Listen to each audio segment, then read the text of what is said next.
नमस्ते विद्यार्थियों। आज हम अपना पराया पाठ पर चर्चा करेंगे।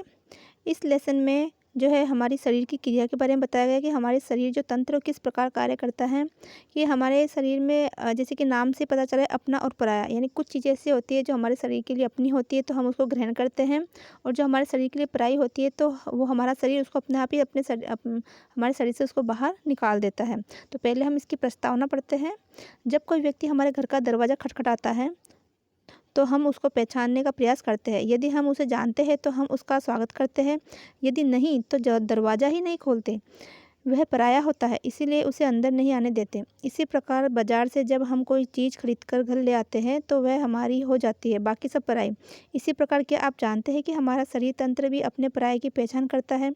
हाँ, करता तो है, लेकिन कैसे? कुछ अलग ढंग से। आइए इस पाठ में हम इस पहचान करने की शरीर तंत्र की क्षमता और उसके व्यवहार के ढंग को जानें। अब हम इसके मूल पाठ को पढ़ेंगे। अपना पराया।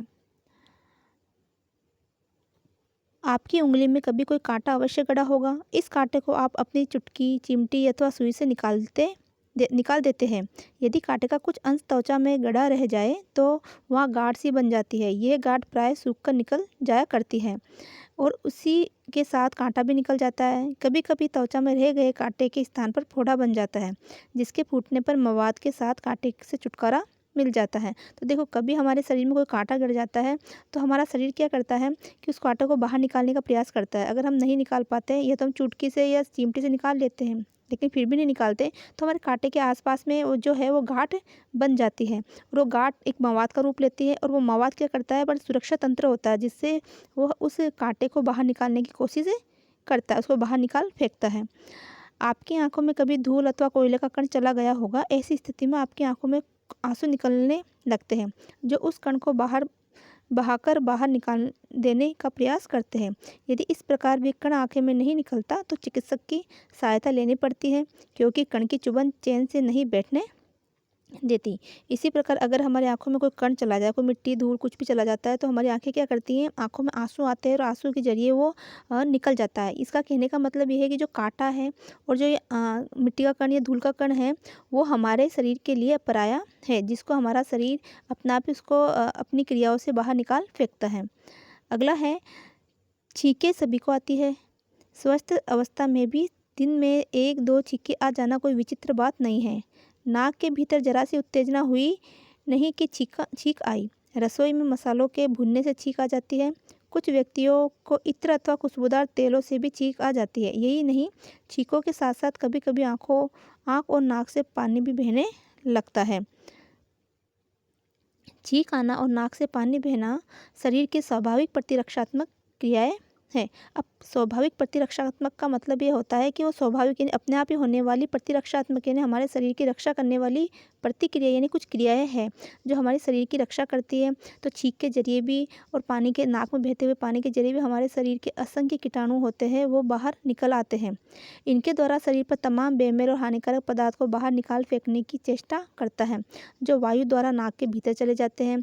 हमारे शरीर की यह सुरक्षा व्यवस्था हमें विभिन्न प्रकार की बीमारी और कष्टों से बचाती है। तो छींक के जरिए नाक के में जो पानी बहकर आता है, उसके जरिए जो वायु के जरिए हमारे शरीर में या नाक के जरिए सांस के जरिए जो अनेक कीटाणु या बेमेल चीज़ें या हानिकारक चीज़ें जो हमारे शरीर में जाने का प्रयास करती हैं, तो उसको छींक के जरिए नाक से बहने वाले पानी के जरिए हमारा शरीर उसको बाहर निकाल फेंकता है। मुख के भीतर जीभ एक द्वारपाल का कार्य करती है। अब पूछेगा जीभ किसका कार्य करती है, तो द्वारपाल का। द्वारपाल यानी होता है चौकीदार। खाने पीने के प्रत्येक पदार्थ का स्वाद लेकर वह उसे परख लेती है। कड़वे और दुस्वाद पदार्थ को हमारी जीभ प्राय भीतर ले जाने से इनकार कर देती है। देखो, द्वारपाल क्या करता है, चौकीदार होता है, वो पराये व्यक्ति को अंदर नहीं आने देता। इसी प्रकार जीभ भी है, जो कुछ ऐसा हमने खाया हो जो कड़वा हो या दुस्वाद यानी बेकार स्वाद वाला हो, जो हमारे खाने लायक नहीं है, तो उसको जीभ बता देती है और हमारे शरीर के भीतर ले जाने से वो इनकार कर देती है। भोजन के ग्रास में भूल से आया हुआ कोई बाल अथवा कंकड़ पत्थर प्राय जीभ की पहुँच से बच नहीं पाता।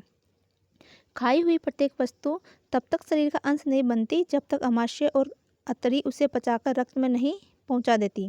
कभी कभी खाई हुई वस्तु को अमाशय स्वीकार नहीं करता और उसे उल्टी के रूप में शरीर से बाहर निकाल फेंकता है। इस तरह पेट अथवा आमाशय भी एक प्रकार का द्वारपाल ही है। तो पहला द्वारपाल तो जीभ हुआ। जो कुछ भी ऐसी चीज़ें हम खाते हैं मुँह के ज़रिए जाती है तो जीभ के द्वारा हमें पता चल जाता है। दूसरा द्वारपाल हमारा आमाशय है। आमाशय क्या करता है, जब भी हम कोई चीज़ ऐसे खाते हैं और हमारे शरीर में चला जाता है जो हमारे शरीर के लिए अच्छा नहीं है, तो और हमारे आंतड़ियाँ उसको नहीं पचा पाती, तो आमाशय क्या करता है, उसको उस खाई हुई वस्तु को स्वीकार नहीं करता और उसको उल्टी के रूप में शरीर से बाहर निकाल फेंकता है। कभी आपने देखा होगा कि कभी हम कुछ ज़्यादा खाना खा लेते हैं तो कभी खट्टी-खट्टी हमें डकारें आने लग जाती है या हमारा खाया वो वापस आने लग जाता है। तो वो किसके ज़रिए होता है? वो आमाशय के ज़रिए ही होता है। ताकि वो उन जो बेमेल चीज़ें हैं जो हमारे शरीर के लिए ज़रूरी नहीं है, हमारे शरीर उसको अपना नहीं बना पा रहा, उसको वो बाहर निकालने की कोशिश करता है। तो इसमें ये भी बताया गया है कि कुछ चीज़ें जो खाई हुई है, हम जो भी खाना खाते हैं वो कब तक हमारा शरीर का अंश नहीं बनता, जब तक कि आमाशय और आंतड़ी उसे पचाकर रक्त में नहीं पहुंचा देती, तो तब तक वो हमारे शरीर का अंश नहीं बनता। शरीर में होने वाली प्रतिक्रियाओं का ऊपर उल्लेख हुआ है, वे किसी न किसी रूप में शरीर की सुरक्षात्मक प्रतिक्रिया है। तो सुरक्षात्मक प्रतिक्रिया कौन सी हुई? जैसे छींक आना, मवाद होकर कांटे का बाहर निकल जाना, है ना, और आमाशय द्वारा बाहर निकाल फेंकना, खट्टी चीज़ों को या जो चीज़ हमारे शरीर के लिए उपयोगी नहीं है उसे बाहर निकाल फेंकना, आँखों से आँसू आना, ये सभी चीज़ें, ये जीभ है, जीभ के द्वारा स्वाद का पता चल जाना या कुछ ऐसी चीज़ हमारे मुँह में आ गई तो जीभ उसका तुरंत पता लगा लेती है। तो ये सभी चीज़ें हमारी शरीर की सुरक्षात्मक प्रतिक्रियाएँ हैं। ये प्रतिक्रिया हमारे बेमेल अथवा हानिकारक पदार्थों को शरीर में अवशोषित होने से रोकती है। यानी कुछ बेमेल और हानिकारक पदार्थ हमारे शरीर में चले जाते हैं तो हमारा शरीर उसको अवशोषित ना कर पाए, इससे वो उसको रोकती है, वरना हम बीमार हो सकते हैं। शरीर का प्रयास होता है कि अवांछित वस्तुओं को भीतर प्रविष्ट न होने दे और यदि किसी प्रकार भीतर चली भी जाए तो उसे शरीर से बाहर निकाल फेंके। अवांछित यानी जो वांछित नहीं है, जो हमारे शरीर के लिए अच्छी नहीं है, ये अनचाही चीज़ है, उसको वो अंदर प्रवेश नहीं होने देती। अगर वो चली भी जाती है तो उसको वो बाहर निकाल फेंकती है, जैसे कि उल्टी के ज़रिए फेंका या डायरिया हो गया या और कुछ दस्त वगैरह हो गया, उसके ज़रिए उसको बाहर फेंकने की कोशिश करता है। वातावरण में असंख्य रोगाणु होते हैं। अब देखो हमारे चारों ओर असंख्य रोगाणु हैं, लेकिन फिर भी हम उससे बचने का प्रयास करते हैं। कैसे हम उससे बचते हैं वो हम देखेंगे। वातावरण में असंख्य रोगाणु होते हैं, ये हमारे शरीर में प्रवेश करने का प्रयत्न करते हैं ताकि उन्हें आश्रय के साथ साथ भोजन भी मिल सके। तो ये असंख्य रोगाणु है वो हमारे शरीर में प्रवेश करने का बहुत ज़्यादा प्रयत्न करते रहते हैं और घात लगाए बैठे रहते हैं कि कब हमें उसको कहीं से भी रास्ता मिले और हमारे शरीर में प्रवेश करें।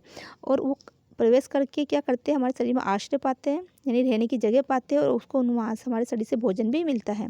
शरीर के ऊतकों को खा खा कर वे पनपते, बढ़ते और प्रजनन करते हैं। तो हमारे शरीर में जो ऊतक होते हैं, जो कोशिकाएं होती है, उसको खाते हैं और वो पनपते रहते हैं, बढ़ते रहते हैं। इसके प्रभाव से भांति भांति का रोग उत्पन्न हो जाते हैं। शरीर उन रोगाणुओं को भीतर प्रविष्ट होने से रोकने का प्रयत्न करता है और उनसे अनेक रूप में लड़ता भिड़ता है। अब है त्वचा। त्वचा देह रूपी द्रुक की बाहरी दीवार है। अब यह प्रश्न बनता है कि हमारे देह रूपी द्रुक की, देह यानी हमारा शरीर रूपी जो किला है, द्रुक यानी किला, उसकी बाहरी दीवार क्या है? त्वचा। क्योंकि त्वचा हमारे शरीर की रक्षा करती है। जिस प्रकार एक किले की रक्षा उसका बाहरी दीवार या उसका बाहरी परकोटा करता है, उसी प्रकार हमारे शरीर के ढांचे की रक्षा हमारी त्वचा करती है। और किस प्रकार करती है ये हम देखते हैं। ये दीवार शरीर की मुख्यतः दो प्रकार से रक्षा करती है।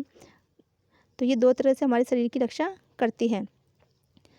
कैसे कि प्रथम तो ये शरीर की नमी को भाप बनकर उड़ जाने से रोकती है। हमारे शरीर में जो पानी की मात्रा है, नमी की मात्रा, उसको भाप बनकर उड़ने से रोकती है।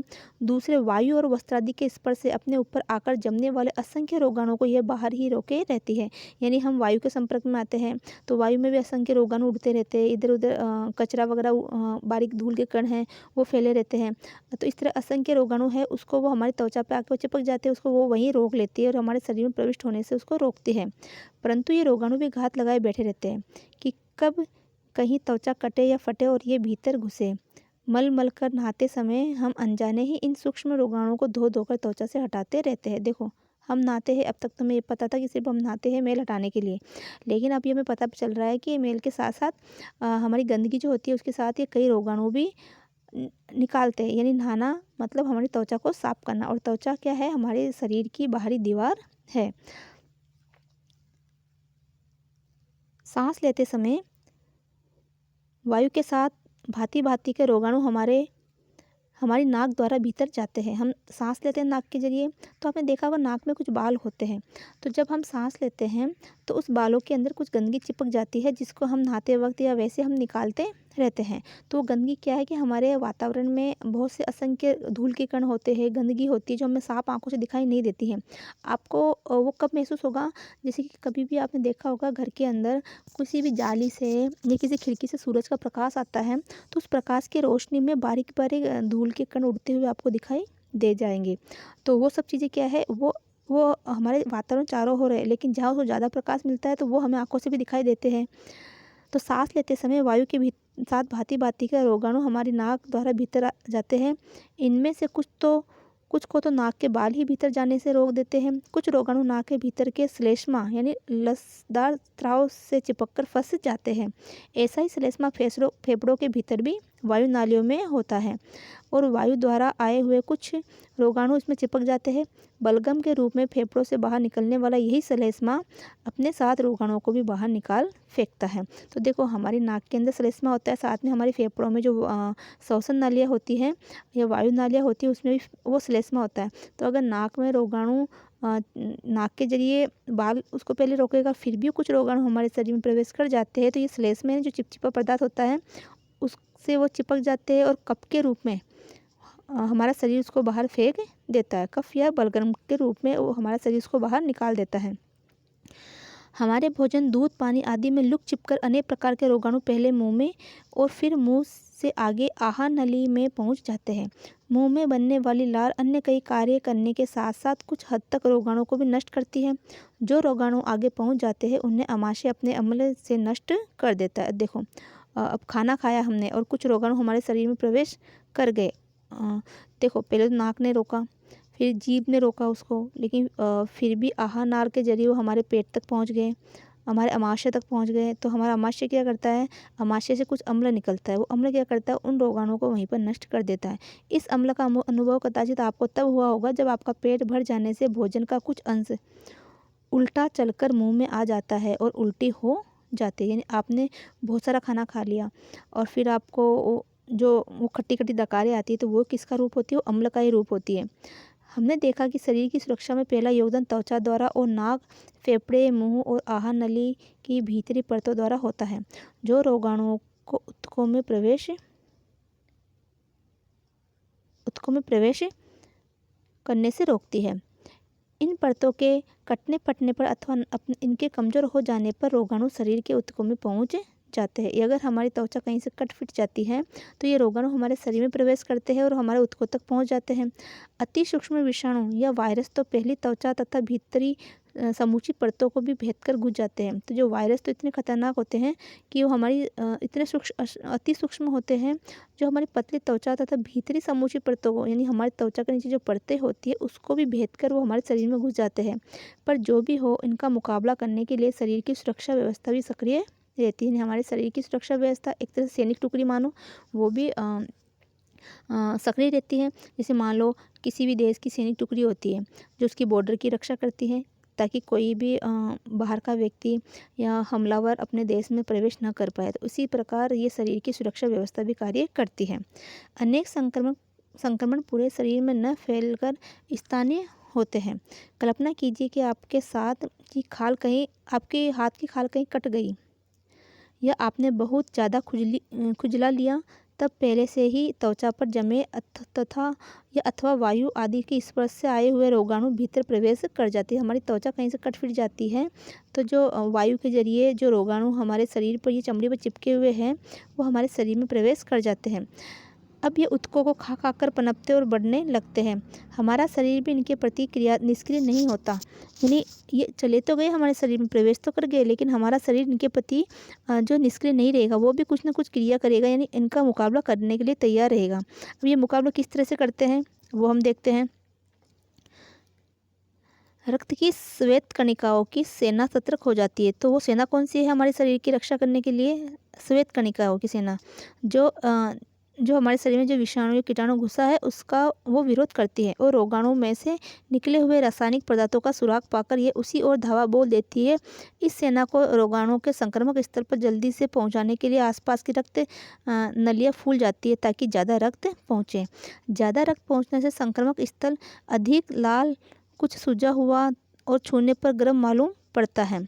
श्वेत कणिकाएँ रक्त नलिकाओं की दीवारों में से निकलकर आक्रमणकारियों की ओर बढ़ती है। तो ये श्वेत रक्त कणिकाएँ है वो भी हमारे शरीर की रक्षा करती हैं। देखो कभी हमें कहीं खुजली होती है हमारे शरीर पर, तो जब हम उसको ज़्यादा खुजा लेते हैं तो वहाँ पर हमारे वो जो स्थान है वो ज़्यादा लाल हो जाता है, कुछ सूजा हुआ हो जाता है। तो वो क्या होता है कि वहाँ पर जो कीटाणु या रोगाणु हैं उससे लड़ने के लिए श्वेत रक्त कणिकाएँ पूरे रक्त को उधर की तरफ ही दौड़ा देती हैं, जिसकी वजह से वो हमें कुछ गर्म, कुछ सूजा हुआ और कुछ लाल सा मालूम पड़ता है। तो इस तरह से वो हमारे शरीर में भीतर घुसे हुए आक्रमणकारियों से हमारी रक्षा करती है, उससे लड़ने के लिए वो निकलती है और उन्हें खा खाकर नष्ट करने लगती है। ये कौन नष्ट करने लगती है? श्वेत रक्त कणिकाएँ। इस युद्ध में दोनों पक्षों के सदस्य हताहत होते हैं। उनकी मृतदेहों का मलबा तथा टूटे फूटे उत्तक मवाद बन जाते हैं। ये तो यही किसके रूप लेती है? मवाद का। यानी उनमें आपस में जब युद्ध होता है तो उस स्थिति में दोनों ही पक्षों के जो सदस्य हताहत होते हैं। तो ये जो मृत कोशिकाएं होती हैं, तो ये मृतदेहों का जो मलबा होता है, जो कीटाणुओं का और हमारे श्वेत रक्त कणिकाओं का होता है, वो जो टूटे फूटे उत्तक होते हैं वही मवाद बन जाते हैं और घटना स्थल पर बने फोड़े फुंसी की फूटने पर बाहर निकल जाते हैं। और जिस घटना स्थल पर ये हुआ है वहाँ फोड़े फुंसी का रूप लेते हैं और उसको वो बाहर निकालने की कोशिश करते हैं। यदि प्रथम आक्रमण स्थल पर ही रोगाणु का दमन न हो पाया तो वे विजय होकर आगे बढ़ते हैं। अब देखो वहीं पर अगर उन रोगाणु का दमन श्वेत रक्त कणिकाएं नहीं कर पाई तो वो विजय हो जाते हैं और वो आगे बढ़ते हैं। अब वे उत्तकों के तरल में पहुंच जाते हैं। जो हमारे उत्तक है, हमारी कोशिकाएं है, उसकी जो तरल पदार्थ है जो हमारे शरीर के लिए बहुत ही जरूरी है, वहाँ तक वो पहुँच जाते हैं। उत्तक तरल पहले तो अपनी ही विशेष नलियों में बहता है और फिर अंततः रक्त में जा मिलता है। अतः उत्तक तरल में से होकर रक्त में पहुंचने से पहले हमारे शरीर को इन रोगाणुओं के विरुद्ध एक और मोर्चा बनाना पड़ता होता है। इन मोर्चे का अनुभव कदाचित आपको हुआ होगा। कभी कभी कांख में या जांघ में गिल्टी फूल जाती है जो दर्द करती है। अब देखो ये पहले तो श्वेत रक्त कणिकाओं ने उस रोगाणु से लड़ा, लेकिन फिर भी रोगाणु श्वेत रक्त कणिकाओं से भी ज़्यादा ताकतवर है, तो वो हमारे उत्तकों तक पहुंच जाती है, उत्तक के तरल तक पहुंच जाती है। लेकिन फिर भी हमारे शरीर में एक दूसरा मोर्चा तैयार रहता है, दूसरे सैनिक तैयार रहते हैं उसे लड़ने के लिए। और इसका अनुभव हमें तब हुआ होगा जब कभी हमारे शरीर में कहीं पर जैसे जांघ है, कांख है, वहाँ पर कुछ गिल्टियाँ फूल जाती है। मान लो हमारे हाथ में कहीं लग गई तो हमारी कांख में गिल्टी फूल जाएगी, हमारे पैर में कहीं लग गई तो हमारे जो जांघ है वहाँ पर गिल्टी फूलती है। तो ये सब चीज़ें क्या है, ये भी क्या करती है, हमारी एक सुरक्षा चौकी है। ये गिल्टी तभी बनती है जब हाथ या पैर में कोई फोड़े पुंसी जैसा संक्रमण हो। गले की टॉन्सिल भी ऐसी ही गिल्टियाँ हैं जो गले में संक्रमण के कारण फूल जाती है। इस प्रकार की सभी गिल्टियाँ मानो हमारे शरीर की सुरक्षा सेना की चौकियाँ हैं। इनके भीतर विशेष प्रकार की भक्षक कोशिकाएं होती है। भक्षक कोशिका यानी कि जो रोगाणु को खा जानने वाली जो कोशिकाएं होती है वो होती है जो रक्त की ओर बढ़ते हुए रोगाणु को नष्ट करती है। जब रोगाणु इन स्थानों पर भी विजय होकर और आगे बढ़ते हैं तब वे रक्त में पहुंच जाते हैं। तब रोगी की अवस्था गंभीर हो जाती है और इससे निपटने के लिए शरीर की कुछ अन्य सुरक्षा व्यवस्था सक्रिय हो जाती है। अगर फिर वहाँ भी वो जीत गई तो वो हमारे शरीर में रक्त में वो रोगाणु मिल जाएगा, जिससे हमारे शरीर को गंभीर रोग हो जाता है और उससे निपटने के लिए अन्य सुरक्षा व्यवस्था भी कार्य करने लगती है। कई प्रकार के रोगाणुओं के प्रति भक्षक कोशिकाओं की सेना भी पर्याप्त नहीं होती। यानी जो गिल्टियाँ बनी हैं, जो भक्षक कोशिकाएं हैं, उसकी सेना भी कई रोगाणुओं से लड़ने के लिए पर्याप्त नहीं होती है। विषाणुओं का तो ये भक्षक कोशिका कुछ भी नहीं बिगाड़ सकती। इन विषाणुओं के अतिरिक्त जीवाणु जैसे कि बैक्टीरिया जैसे से जो विष या टॉक्सिन निकलता या निकला करते हैं, वे भी भक्षक कोशिकाओं के प्रभाव से मुक्त होते हैं। जैसे जो जीवाणु है, जो बैक्टीरिया है, उससे जो विष निकलता है उसका भक्षक कोशिका कुछ नहीं बिगाड़ सकती। अतः इन विषाणु तथा टॉक्सिनों से टक्कर लेने के लिए शरीर में कुछ विशेष रासायनिक अणु कार्य करते हैं जिन्हें प्रतिपिंड या एंटीबॉडी कहते हैं।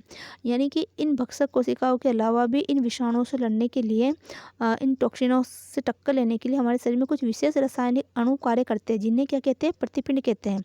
ये प्रतिपिंड मुख्यतः गिल्टियों की कोशिकाओं से बनते हैं। प्रतिपिंडों की सबसे बड़ी विशेषता ये है कि ये अपने अनुरूप केवल एक ही प्रकार के रोगाणु अथवा रोग विष से टक्कर ले सकते हैं। यानी प्रतिपिंड क्या करते हैं, किसी विशेष रोग के या रोगाणु के विरोध में ही बनते हैं, और ये एक ही प्रकार के रोगाणु अथवा रोग विष से टक्कर ले सकते हैं। अतः प्रत्येक रोगाणु और रोग विष के लिए शरीर में पृथक प्रकार की प्रतिपिंड चाहिए। तो अलग अलग तरह के अगर रोग लग जाते हैं जो हमारे शरीर में हमारी ऊतकों तक पहुंच जाते हैं, हमारे खून तक पहुंचते जाते हैं, तो उन अलग अलग रोगाणुओं से या अलग अलग रोग के विष से लड़ने के लिए हमें अलग अलग प्रतिपिंडों की आवश्यकता होती है। अब ये प्रतिपिंड कहाँ से बनते हैं? देखो, प्रतिपिंड यानी प्रतिरक्षक जो पिंड होते हैं जो हमारे शरीर की रक्षा करते हैं, वो है यानी विशेष रोगाणु से लड़ने वाली, जो शरीर के भीतर ही बनने वाले जो पिंड होते हैं जो विशेष प्रकार के रोग से लड़ते हैं। वो किस तरह से बनते हैं वो हम आगे देखते हैं। अधिकतर प्रतिपिंड शरीर में पहले से ही मौजूद नहीं होते हैं। एक बार कोई रोगाणु अथवा रोग विष शरीर में प्रविष्ट हो जाए तो उससे प्रभावित होकर शरीर कम या ज़्यादा बीमार होकर ठीक हो जाता है। तो कुछ प्रतिपिंड हमारे शरीर में पहले से मौजूद नहीं होते। वो कब बनते हैं? जब कोई रोग हमें लग जाता है, तो उससे हम प्रभावित हुए तो उससे संबंधित जो प्रतिपिंड है तब हमारे शरीर में बनने शुरू हो जाता है, और फिर हम अपने आप ही ठीक हो जाते हैं। जैसे एनीफ्लुएंजा के, जिस तरह एनीफ्लुएंजा एक रोग है उसका प्रतिपिंड हमारे शरीर में बनता है। कुछ रोगों के प्रतिपिंड 10-15 वर्ष तक बने रह सकते हैं, जैसे चेचक के।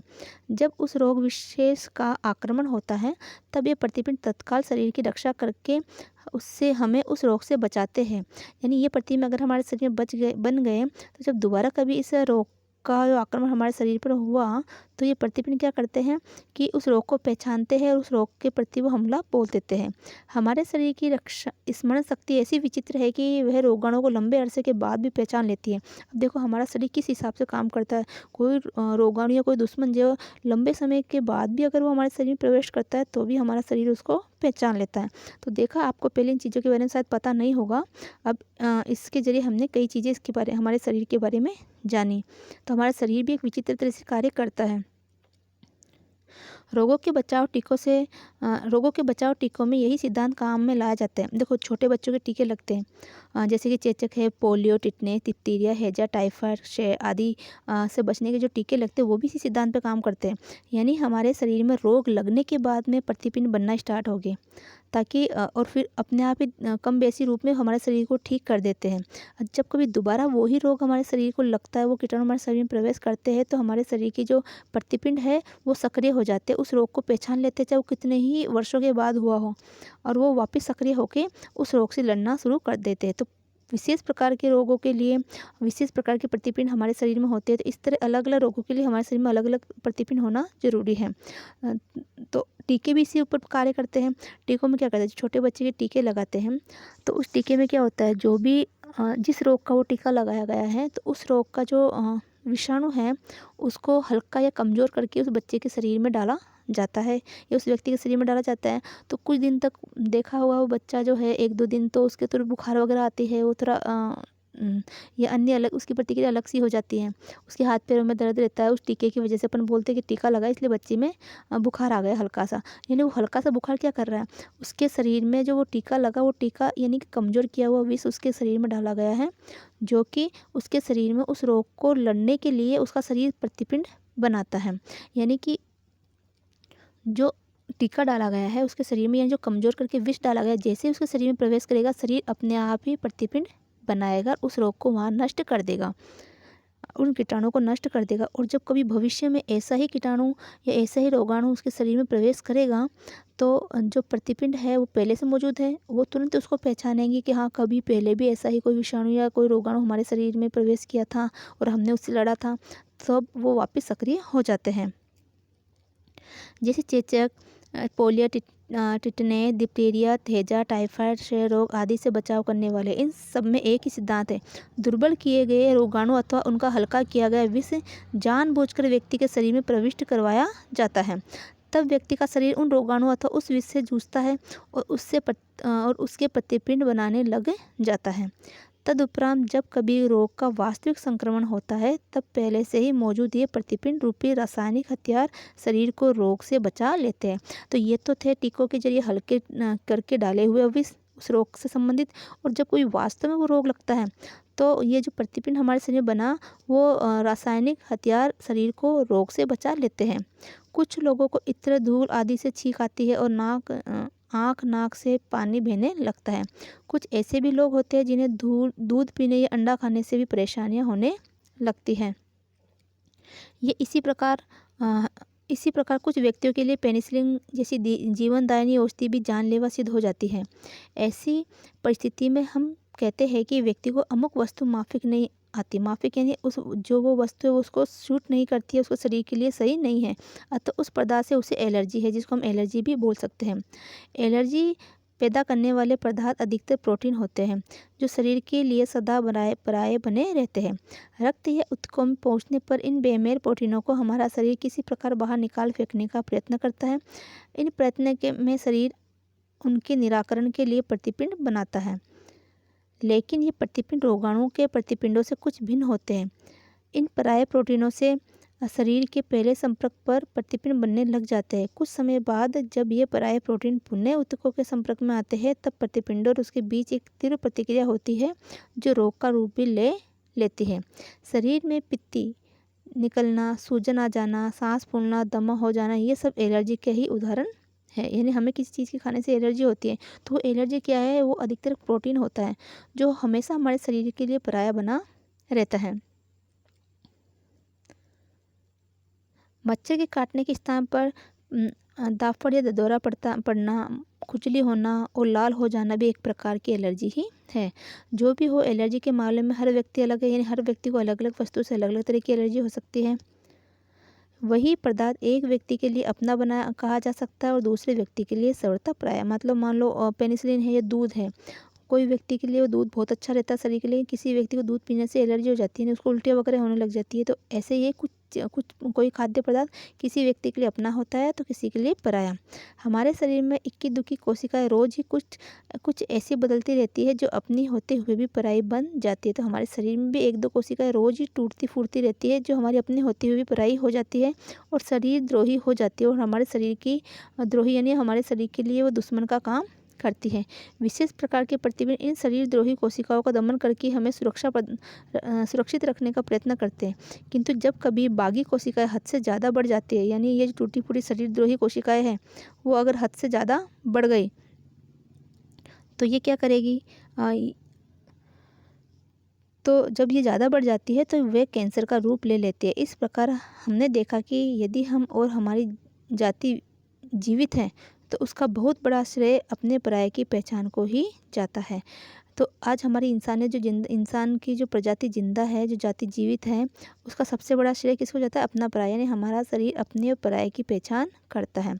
इस अपने पराये की पहचान करने में और उससे जूझने में मोर्चे शरीर में जितनी ज़्यादा संख्या में है उतने ही ज़्यादा वे विस्मयकारी भी है। यानी अधिक से अधिक हमारे शरीर में मोर्चे बनेंगे तो हमारा शरीर रोगाणु से बचा रहेगा। तो इसीलिए कहते हैं कि बच्चों को हर तरह के टीके जो भी उसकी बीमारी संबंधी है, जो भी डॉक्टर ने सजेस्ट कर रखे हैं वो लगाने चाहिए। तो ये था हमारा आज का पाठ जिसके लेखक है हरशरण सिंह बिश्नोई। हरशरण सिंह बिश्नोई का ये पाठ लिखा हुआ है जो एक तरह से विज्ञान संबंधी पाठ ही है। तो उम्मीद है कि आपका ये वीडियो पसंद आया होगा और आपको पाठ भी समझ में आया होगा।